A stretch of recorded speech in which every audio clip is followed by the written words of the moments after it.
अभिवादये अहमस्मि गवेश द्विवेदी यत्र भवतां स्वागतम् एतस्मिन् डीडी न्यूज़ वार्ता प्रसारणे आदौ प्रमुखाः वार्ताः। जम्मू काश्मीरार्थम् अद्य अस्ति ऐतिहासिकं दिनं। प्रधानमन्त्री नरेन्द्र मोदी विश्वस्य सर्वतः उन्नतं चन्द्राकार रेल सेतुम् अथ च देशस्य प्रथमं तन्त्री समाश्रितं रेल सेतुं समुद्घाटयेत्।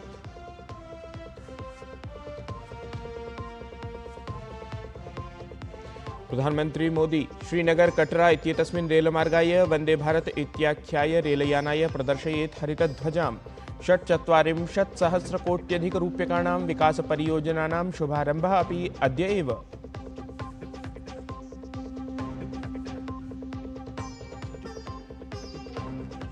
डोनाल्ड ट्रम्प इत्यसौ मस्क इत्येतेन सह प्राशासनिकानुबन्धसमाप्तिपरां तर्जनां ख्यापितवान्। मस्क इत्यसौ उक्तवान् ट्रम्प इत्येतस्मिन् भवेत् महाभियोगः। अन्तरिक्षसम्बद्धपरियोजनायाः अपि अभवत् पिधानघोषणम्। टेस्ला इत्येतस्य विपण्यंशे अभवत् पतनम्।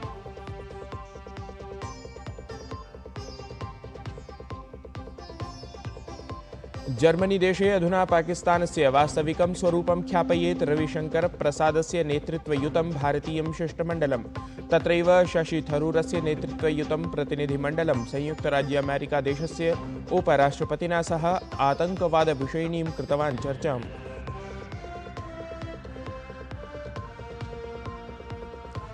दिनत्रय विमर्शात् परं रिजर्व बैंक ऑफ इंडिया इत्यस्य शासनाध्यक्षः संजय मल्होत्रा इत्यसौ अद्य मौद्रिकनीतिसमितेः प्रस्तुयात् प्रतिवेदनम्।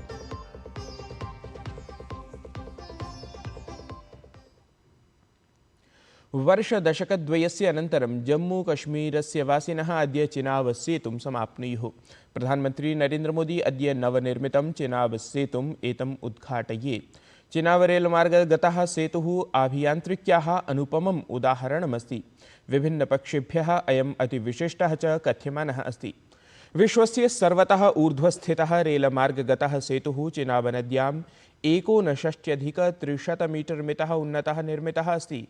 एतेन सहैव प्रधानमन्त्री नरेन्द्र मोदी श्रीमाता वैष्णोदेवी कटरा इत्यतः श्रीनगरपर्यन्तं सञ्चालयिष्यमाणस्य वन्दे भारत इत्याख्यस्य द्रुतगामी रेलयानस्य अपि समारम्भं कुर्यात्। अथ प्रधानमन्त्री देशस्य प्रथमं तन्त्री समाश्रितं रेलसेतुमपि राष्ट्राय समर्पयेत्।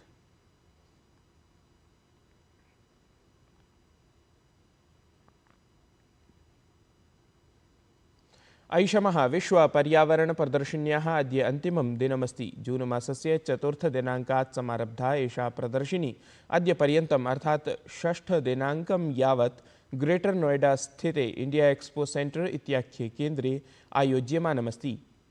ग्रीन सोसाइटी ऑफ इंडिया अथ इंडियन एग्जिबिशन सर्विसेज इत्येतयोः संयुक्ततत्त्वावधाने मुख्यमन्त्रालयानां प्राशासनिकविभागानां च सहयोगेन आयोज्यमानायाम् एतस्यां विश्वस्तरीयायां प्रदर्शिन्यां विश्वस्तरीयाः विशेषज्ञाः, नीतिनिर्मातारः, प्रविधिज्ञाः च एकत्र आगताः सन्ति। अत्र हि जर्मनी, संयुक्तराज्य अमेरिका, जापानादिदेशान् समेत्य 20 सहभागितां कुर्वन्ति। एतेभ्यः 20 शोधकर्तारः, स्वयंसेवी समूहाः, उद्योगपतयः, आकादमिकनेतारः प्रदर्शिन्यां सम्मिलिताः सन्ति। एषा प्रदर्शिनी पर्यावरणसम्बद्धेभ्यः विविधपक्षेभ्यः मञ्चं कल्पयति इति। अन्ताराष्ट्रीय महत्वस्य आर्द्रभूमिसूच्यां नूतनं स्थलद्वयं योजितमस्ति। एतत् हि पर्यावरणसंरक्षणक्रमे भारतस्य प्रगतिम् अथ जनसहभागितां दर्शयति। एते नूतने द्वे स्थले राजस्थानस्य खीचन अथ मेनार इत्येते स्तः। अनयोः संयोजनेन भारते आर्द्रभूमीनां संख्या आहत्य 91 अभवत्। एषा उपलब्धिः पुनरेकवारं प्रमाणयति यत् प्रधानमन्त्रिणः नरेन्द्रमोदिनः पर्यावरणसंरक्षणपरं विशेषावधानं भारतं हरितभविष्यं प्रति साफल्येन नयति इति।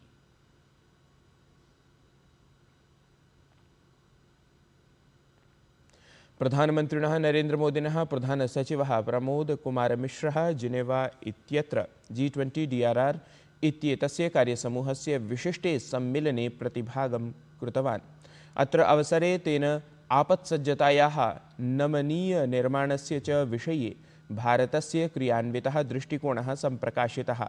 अथ अधिकसुरक्षिताय नम्यभविष्याय च सहभागितां दृढयति भारतस्य प्रतिबद्धतां पुनरपि ज्ञापितवान्। एतदर्थं च तेन वैश्विकसहयोगस्य दृढीकरणाय अपि बलं प्रदत्तम्। रविशङ्करप्रसादस्य नेतृत्वयुतं भारतीयं शिष्टमण्डलं फ्रान्स्, इटली, डेन्मार्क, यूके इत्येतेषां देशानां यात्रायाः पश्चात् जर्मनीदेशे अधुना पाकिस्तानस्य वास्तविकं स्वरूपं ख्यापयितुं सिद्धमस्ति। जर्मनीदेशे भारतस्य राजदूतः अजितगुप्त इत्यसौ नवसदस्यीयप्रतिनिधिमण्डलस्य स्वागतं विहितवान्। तत्रैव शशिथरूरस्य नेतृत्वयुतं प्रतिनिधिमण्डलं संयुक्तराज्यामेरिकादेशस्य उपराष्ट्रपतिना सह आतङ्कवादविषयिणीं चर्चां कृतवान् इति। लोकसभाध्यक्षः ओम बिरला इत्यसौ ब्राजीलिया इत्यत्र एकादशस्य ब्रिक्स सम्बद्धस्य संसदीय मञ्चस्य उद्घाटनसमारोहे प्रतिभागं विहितवान्। तेन समाविष्टसहभागितायै अन्तःसंसदीयसहयोगसंवर्धनमुद्दिश्य भारतीयां दृढप्रतिबद्धतां प्रकटितवान्। तेन उक्तं यत् मञ्चः एषः अस्मदीयसांस्कृतिकविविधतायाः, पारस्परिकसम्माननस्य अथ सामूहिकसहमतिपरम्परायाः अपि प्रतिनिधित्वं करोति इति।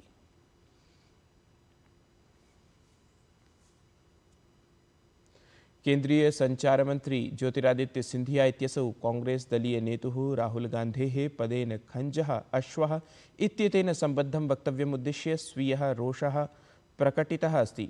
तेन उक्तं यत् वस्तुतः एवम् उक्त्वा राहुल गान्धी दिव्यांगजनेभ्यः साक्षात् अपशब्दप्रयोगं विहितवान् इति।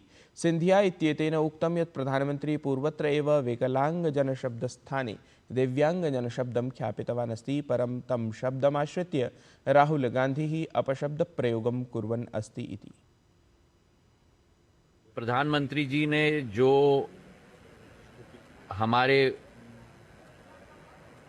अंग्रेजी में कहते हैं स्पेशली गिफ्टेड विकलांग का शब्द को परिवर्तित करके दिव्यांगजन का नाम दिए। और दिव्यांगजन मतलब क्या? दिव्यांगजन मतलब वो जिन पर भगवान का विशेष आशीर्वाद है, तो उन्हें तो हमें प्रणाम करना चाहिए, और उल्टा ऐसे अपशब्द का इस्तेमाल करते हैं।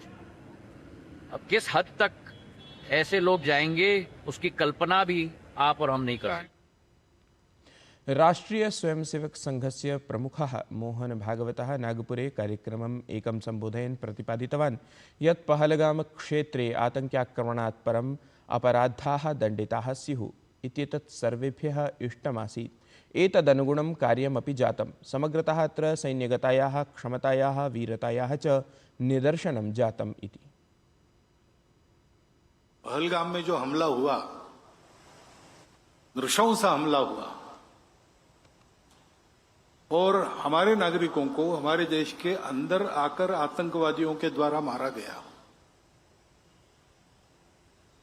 तो स्वाभाविक सबके मन में दुख था, क्रोध था। अपने सेना की क्षमता और वीरता फिर से एक बार चमक उठी। रक्षा के विषय को लेकर जो तरह तरह के अनुसंधान हमारे होते हैं, उनका कारगर होना साबित हो गया। उनके पराक्रम के साथ निर्णय लेना और करने के लिए कहना, ये जिनका दायित्व है ऐसे शासन प्रशासन के लोग, उनकी दृढ़ता भी हम सब ने देखी।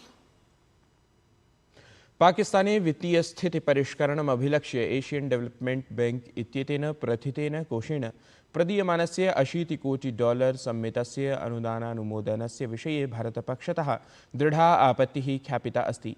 पाकिस्तानं वस्तुतः वैदेशिकधनस्य दुरुपयोगं स्वसैन्यस्थितिपरिष्करणे तत्पोषितातङ्कवादप्रवर्धने केवलं करोति इति भारतपक्षतः सप्रमाणम् इतिहासतथ्यम् एव सर्वेभ्यः स्मारितम् अस्ति। भारतेन पाकिस्तानस्य वर्तमानप्रशासनव्यवस्थायाः विषये अपि क्षेत्रीयशान्तिसुरक्षास्थितिं समीक्ष्य च प्रबलाः आक्षेपाः विहिताः। भारतेन प्रोदीरितं यत् पाकिस्तानप्रायोजितातङ्कवादनीतिः जगति प्रसिद्धा एव। अतः सत्याम् ईदृश्यां स्थित्यां पाकिस्तानाय आर्थिकसाहाय्यप्रापणं नूनं संसाराय क्षतिकारकम् एव इति।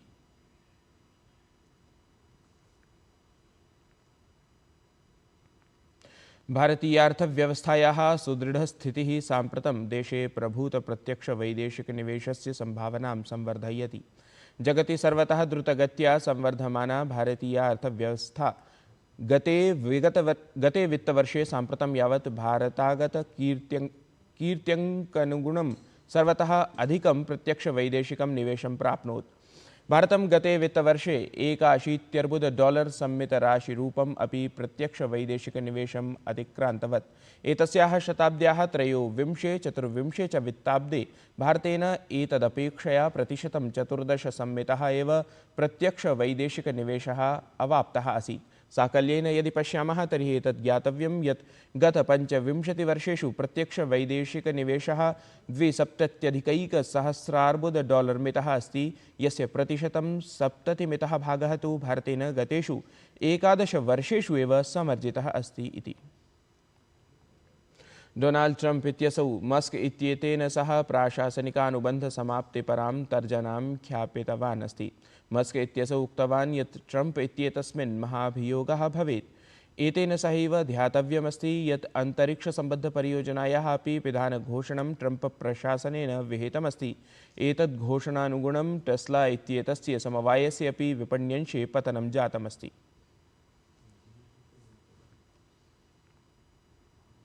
रिजर्व बैंक ऑफ इंडिया इत्यस्य शासनाध्यक्षः संजय मल्होत्रा इत्यसौ अद्य मौद्रिकनीतिसमितेः प्रतिवेदनं प्रस्तुयात्।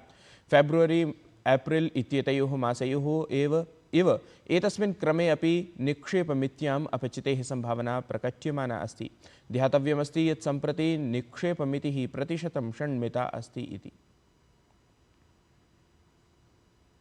एतद्धि वार्ता संस्करणम् अधुना सम्पद्यते। अभिनवाभिः वार्ताभिः सह पुनः उपस्थास्यामः। तावन्मङ्गलं भूयात्।